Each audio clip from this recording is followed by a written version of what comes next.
So our topic is the demand for the foreign exchange.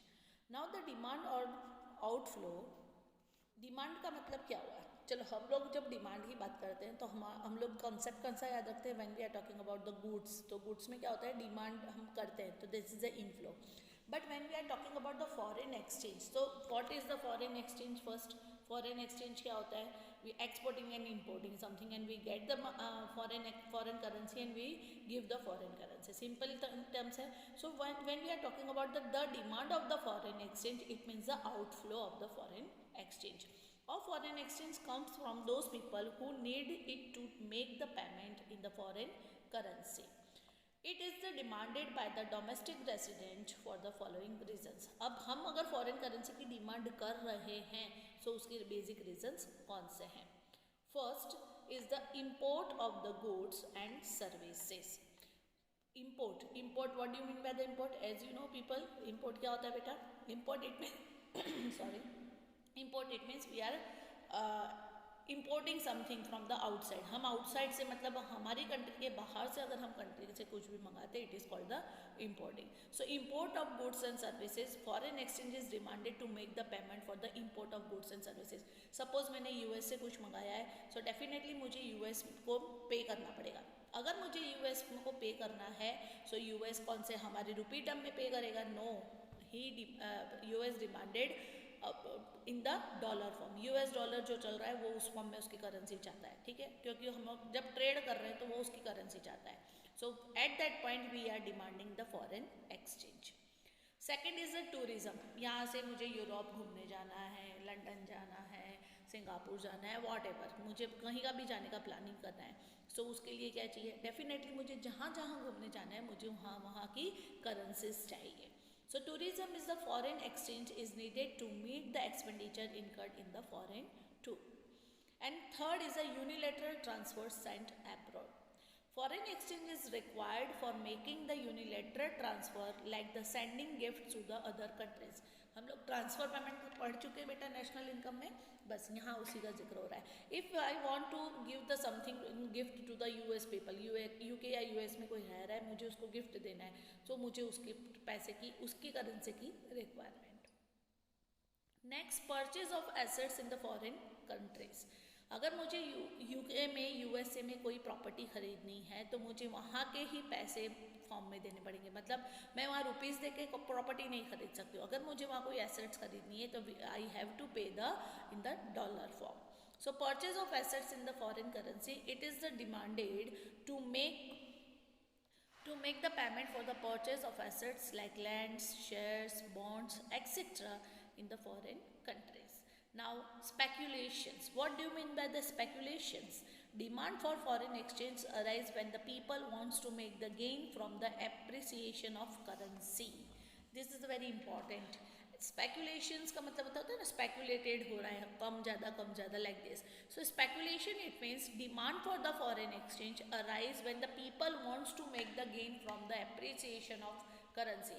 Currency appreciation depreciation already we had discuss, तो उसके लिए requirement होगी. For example, if the people expect that the price of US dollar in the terms of money would be increase in future, मतलब increase हो रहा है किसका? Dollar का प्राइस.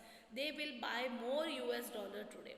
अगर सपोज एक यूएस डॉलर के बदले में अभी 70 रुपीज़ है, अभी इसका प्राइस बढ़ रहा है, तो हम ज़्यादा से ज़्यादा यूएस डॉलर की डिमांड करेंगे. क्यों? क्योंकि उससे क्या होगा, हमें ज़्यादा से ज़्यादा, जब हम एक्सचेंज कराएंगे ज़्यादा से ज़्यादा रिफंड हो जाएगा. रिफंड इट मीन्स ट्रांसफ़र हो जाएगा. They will do to make the gain from the appreciation of currency in the expectations of the making profit when the dollar becomes expensive. अभी 70 रुपीज़ से फिर 74 हो जाएगा, 78 हो जाएगा, 80 हो जाएगा, 90 हो जाएगा.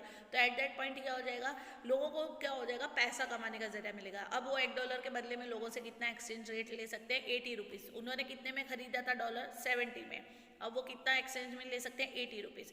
तो they can give the profit. It is called the speculations. So some reasons or some era where the demand is continuing: import of goods and services, tourism, unilateral transfers sent abroad, and purchase of assets in the foreign countries, and speculations. Clear? Now the reason for the rise in demand for foreign currency. अभी हमने कुछ reason देखे कि क्या किस कारण से हमें डिमांड करनी पड़ती है। अब डिमांड दो तरह से हो सकती है। मे बी द डिमांड, आप लोगों ने याद है ना, हमने माइक्रो में पढ़ा हुआ है demand contraction and demand expansion, है ना, change in demand and increase in demand and decrease in demand, ये सब उसी तरह से कंसेप्ट है। Why the reason for the rise in the demand of the foreign currency? The demand of the foreign currency rise in the following situation. कौन कौन सी situation है जब हमारी डिमांड राइज होती है? So when the price of the foreign currency falls, अभी हम लोग को ध्यान देना, when the price of the foreign currency falls, foreign currency की प्राइस कम हो जाती है, import from the foreign country becomes cheaper, import हमें चीपर हो गए हैं, इंपोर्ट चीपर हो गए हैं, तो डेफिनेटली अगर यूएस से जो गुड्स आ रहे हैं वो हमें चीपर पड़ेंगे, सस्ते पड़ेंगे, तो हम वहाँ से खरीदेंगे। अगर हमें वहाँ से बार बार गुड्स खरीदने हैं, it means we are increasing our import, तो definitely we are more demanding और our demanding is increasing of the foreign exchange और foreign currency. For example, if the price of $1 falls from the 74 to 70, then the import from the USA will increase as the American goods will become the relatively cheaper. Definitely अगर कोई चीज़ हमें सस्ती पड़ती है तो हम definitely वहाँ से खरीदेंगे। अगर हम अमेरिका से कोई चीज़ परचेज कर रहे हैं, बार बार कर रहे हैं, तो we need the more US dollar. Fine, it will be rise in the demand for the US dollars. Now the second thing, when the foreign currency becomes cheaper in the terms of the domestic currency, it promotes the tourism to that country. As a result, demand for the currency is rise. देखो आगे जो reasons पड़े उसी को हम कर रहे हैं, बट उसी का way of thinking is different. अब हमें केवल राइज पॉइंट पे सोचना है। अभी टूरिज्म की इसके भी पहले बात की हमने, अभी भी बात की, बट अभी जो टूरिज्म की बात कर रहे हैं बेटा, उसमें ये सोचना है कि हमें टूरिज्म ज़्यादा से ज़्यादा लोगों की कंट्री में घूमने जाना है, तो अब हम घूमने कब जाएंगे? जैसे I think so Bali is the place, है ना, वहाँ की करेंसी बहुत चीपर है अकॉर्डिंग टू अवर रूपी, तो हम बाली घूमने जा रहे हैं। सो वहाँ हम बार बार अगर बाली घूमने जाते हैं तो वहाँ की करेंसी की हम डिमांड करेंगे। सो जस्ट लाइक दैट, अगर US डॉलर की करेंसी चीपर हो जाती है और हम बार बार US से घूमने जाते हैं या ज़्यादा लोग US से घूमने जाते हैं, सो डेफिनेटली डॉलर की डिमांड बढ़ेगी। सो वो वही की डिमांड बढ़ेगी। टूरिज्म में ध्यान रखना है, अगर जिस जगह की चीपर है, हमें डोमेस्टिक करेंसी के अकॉर्डिंग वो चीपर लगती है, जैसे बाली और ऐसे बहुत सारी 10 या 16 कंट्रीज ऐसी हैं जहाँ रुपीज़ की वैल्यूज अच्छी है। When the price of the foreign currency falls, its demand rise as the more people wants to make the gain from the speculative activities. यहाँ वही स्पेकुलेटिव एक्टिविटीज की बात की, बट यहाँ एक पॉइंट क्लियर कर दिया है, when the price of foreign currency falls. अगर फॉरेन करेंसी फॉल्स होगी तो स्पेकुलेटिव करने से आपको rise in demand in foreign currency देखने को मिलेगा। लिसन स्टूडेंट्स, अब बहुत इंपॉर्टेंट चीज़ें जो हमारी ग्राफ की है, demand curve of the foreign exchange. Foreign exchange का डिमांड कर्व कैसा होना चाहिए? सबसे पहले ध्यान देते हैं, demand curve of the foreign exchange slope downwards. देखो यहाँ कोई भी स्लोप में चेंज नहीं नजर आएगा, आपको दिख रहा है कि ये डाउनवर्ड स्लोपिंग है, ठीक है। ये कैसा स्लोपिंग दिख रहा है? डाउनवर्ड स्लोपिंग दिख रहा है। So it is the downward sloping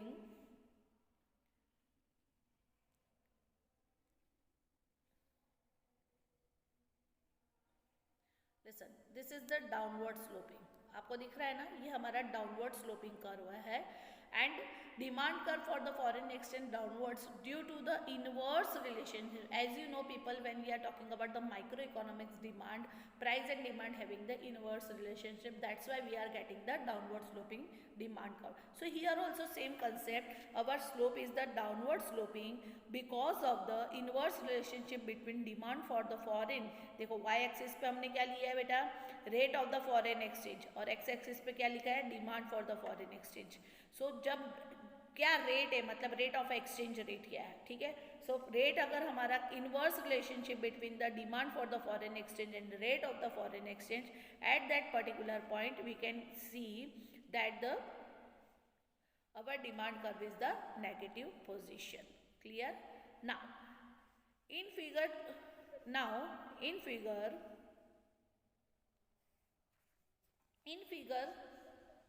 11.1 demand for the foreign exchange US dollar and the rate of the foreign exchange are the shown on the x axis. हमने देखा x axis पे क्या लिखा है, demand for the foreign exchange, and y axis पे क्या लिखा है हमारा, rate of the foreign exchange. The negative slope demand curve DD curve negative है, we already seen, show that the more foreign exchange मतलब एकदम सिंपल वे है बेटा. अगर हम मोर फॉरेन एक्सचेंज की बात करते हैं, मतलब क्या हुआ, सिंपली जो हम लोग उसके अंदर बात कर रही थी, याद हो तो आप लोगों को एक्सपांशन और कॉन्ट्रैक्शन के अंदर हम लोगों ने वही कंसेप्ट को हमें यहाँ क्लियर करना है. देखो D it means this curve बेटा. Now show that the more foreign exchange OQ1, ये OQ1 है, और हमें दूसरा कौन सा सेकेंड हमारा आ रहा है OQ1, हमारा फर्स्ट वन है.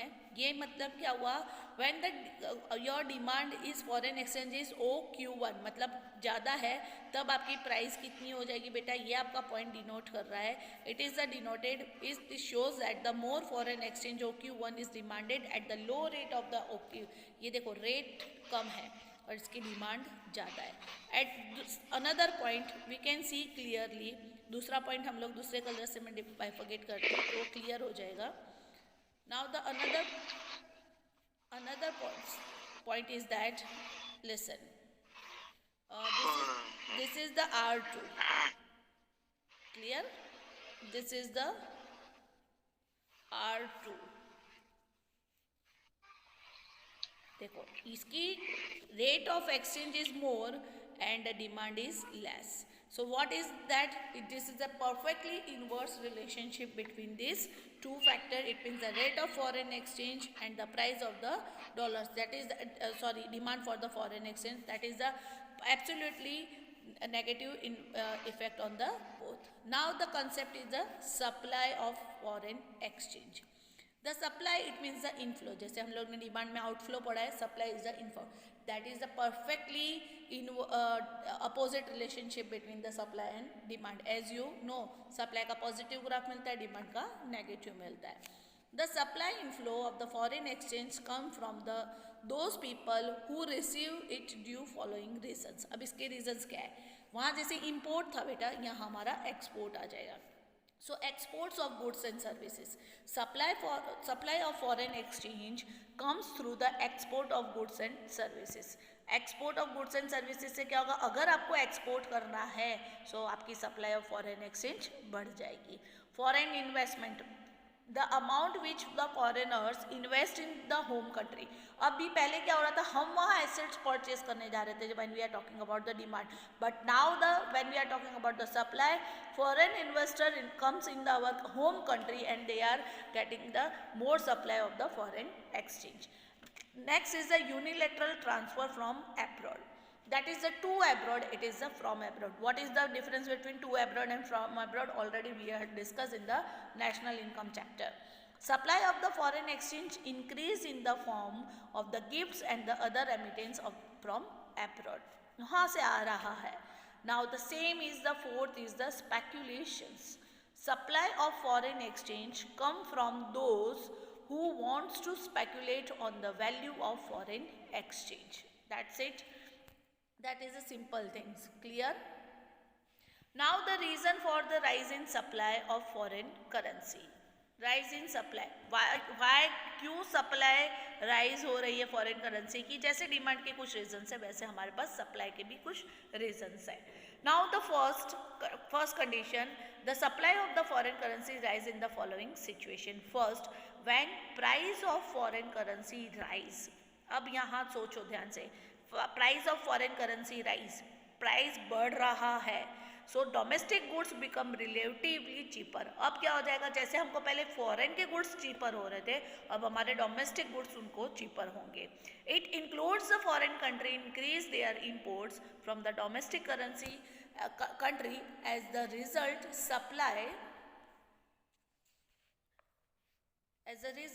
supply of the foreign currency rise. For example, if the price of US dollar rise from 70 to 74 rupees, then the export to US will be increased as Indian good will be the cheaper. Definitely it will raise the supply of US dollar. When price of the foreign currency raise, supply of foreign currency rise as the people wants to make the gain the speculators. Simple terms है, ठीक है. Now we just discuss about the graph of the supply, or we can say supply curve of foreign exchange. Now the supply curve of foreign exchange slope कैसा दिख रहा है? Which type of slope is there बेटा? This is the purely positive slope है ना. Positive slope दिख रहा है ये. It is the positive slope because of the due to the positive relationship between the supply of foreign exchange and as well as the rate of the foreign exchange. In the figure 11.2 supply of the foreign exchange US dollar and the rate of the foreign exchange have been shown on the x-axis and the y-axis respectively. The positively sloped supply curve, that is called the SS, show that the supply of foreign exchange rise from the OQ1 and OQ2. देखो simply हम लोग discuss करते हैं एक बार इसको. Listen. This is the if the supply is rate कम है, supply कम है, rate ज़्यादा हुई, supply ज़्यादा हुई, it means totally positive relationship between the rate of the foreign exchange and the supply of the foreign exchange. I hope student this much is clear to you people. So now our next topic is the determination of exchange rate. ये important है बेटा. Important इसलिए क्योंकि आप लोगों ने जो भी अभी तक सीखा है ना वो सब कुछ इसमें आपको डाल देना है, अपना एफर्ट्स, एक्सेस का भी और एक्सचेंज रेट का भी. Like the price of the commodity, flexible exchange rate is the determined by the interaction of the force of the demand and supply. याद रखो we are already seen that the two type of rate, fixed and flexible. जब हम flexible की बात करते हैं तो flexible exchange rate depend on the market situation, हमने पढ़ा है ना. So what is the mean with the market situation? Market situation is mean the demand and supply situation. Clear? So the equilibrium exchange rate is determined at the level of where the demand of foreign exchange is equal to the supply of foreign exchange. देखो अभी हमने क्या बोला है? Flexible exchange rate is the depend on the market situation. Eight market situation it means the what is the demand and supply going in the market. Market में क्या foreign exchange की demand है और क्या फॉरेन एक्सचेंज की supply है, वही हमारा flexible foreign exchange rate clear करता है. ठीक है. सो दैट पर्पस जब हमें इक्विलिब्रियम ढूंढना है, आपको पता है इक्विलिब्रियम में दो चीज़ इक्वल होनी चाहिए, मतलब दोनों point of view. Consumer equilibrium से पढ़ते आ रहे बेटा माइक्रो में. When we are spending 10 rupees and we are getting satisfaction of 10 rupees, it is called the equilibrium point. So now here also that is the level of the demand for foreign exchange and the level of the supply of foreign exchange is equal. At that point you get the foreign exchange equilibrium point. Clear? Now this will be clearly shown in the 11.3 table. देखो बहुत ध्यान से इसको देखो, हम लोग फिर बाद में आगे का डिस्कस करते हैं. Now see the carefully students.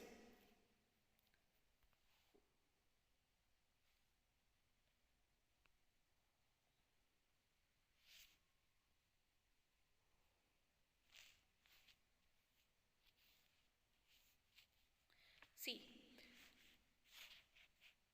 this is the demand curve and see that here your demand curve and supply curve है ना, दोनों demand and supply curve having the same point, it is called the